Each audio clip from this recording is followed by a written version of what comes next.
Formal nang inulunsad ng Clark Development Corporation o CDC ang automatic renewal of business permits para sa mga kwalipikadong locators bilang bahagi ng pagpapalakas ng ease of doing business sa Freeport. Sa ginanap na launch nitong April 8 sa Teatro Sanayon, sinabi ni CDC President and CEO Atty. Agnes V.S.T. Devanadera na layunin ng programa na mabawasan ang administrative burden at operational cost ng mga negosyo sa Clark.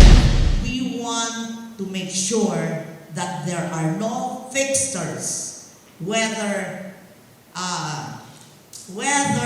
showing themselves as consultants or within CDC, because this is one way of reducing your cost of doing business here in Clark.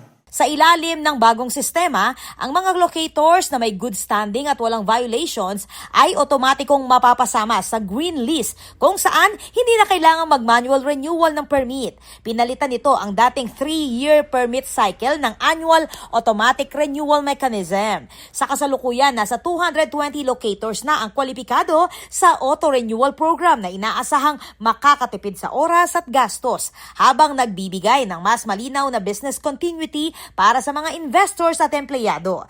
Pinuri naman ni Anti-Red Tape Authority o ARTA Secretary Ernesto Perez ang CDC bilang kauna-unahang ahensya na nagpatupad ng ganitong polisiya alinsunod sa Ease of Doing Business Law.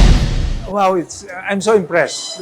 So impressed that I would like to encourage, if not, we will be preparing this and we will benchmark this and we will recommend this for all the other agencies, including local government units, to follow. Suportado rin ng Clark Investors and Locators Association o SILA na nagsabing makakatulong ang reforma upang mapanatili ang paglago ng negosyo at makalikha ng mas maraming trabaho.